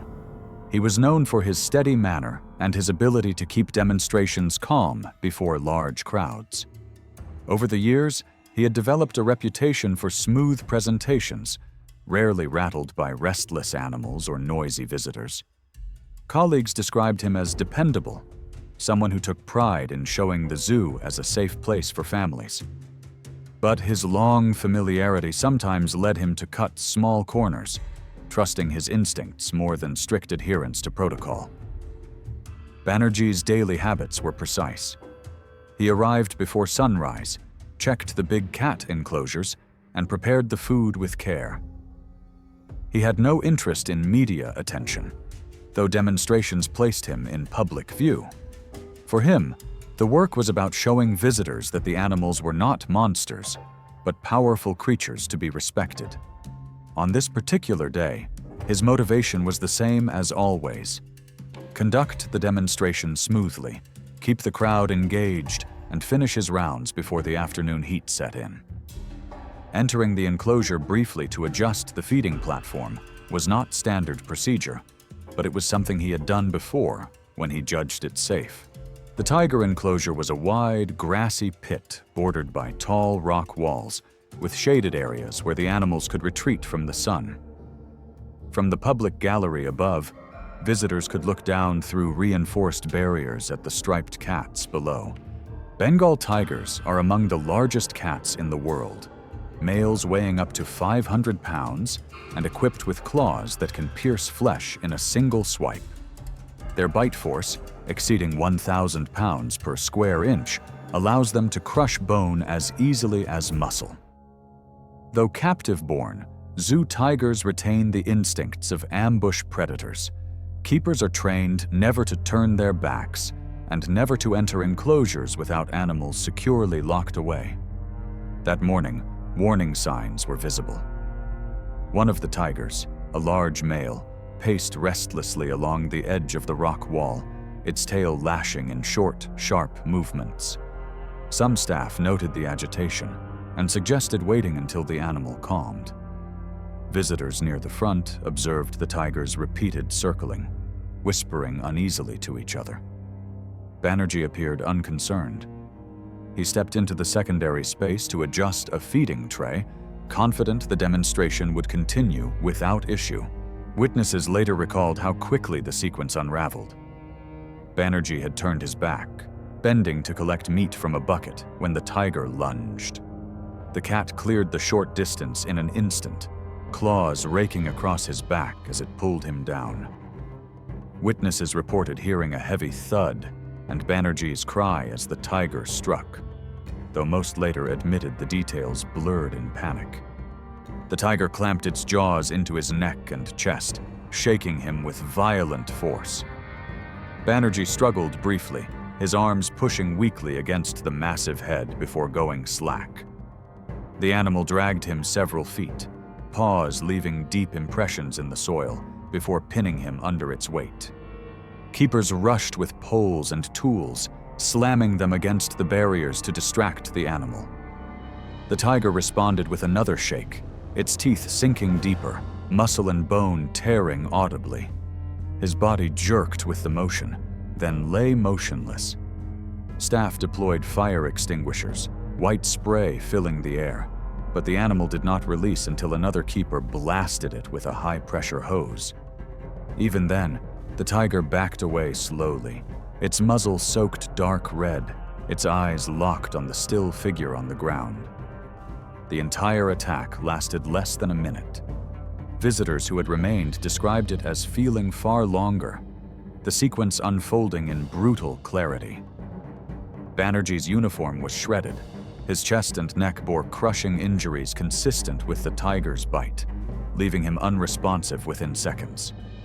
His face was turned toward the gallery, but there was no sign of recognition in his expression. When the enclosure was secured, medics called by staff entered immediately. They found no pulse. Blood loss had been massive, compounded by catastrophic crushing injuries to the chest and neck. The funeral was held in Kolkata days later, attended by family, colleagues, and a small group of long-time zoo visitors who had known Banerjee from years of demonstrations. The zoo suspended all public feeding demonstrations permanently. The tigers were moved to reinforced enclosures, their access restricted during any keeper presence. Authorities classified the case as a workplace accident and ordered an internal review, but no criminal charges were filed. Thanks for watching. Want to watch more? Click on your screen now.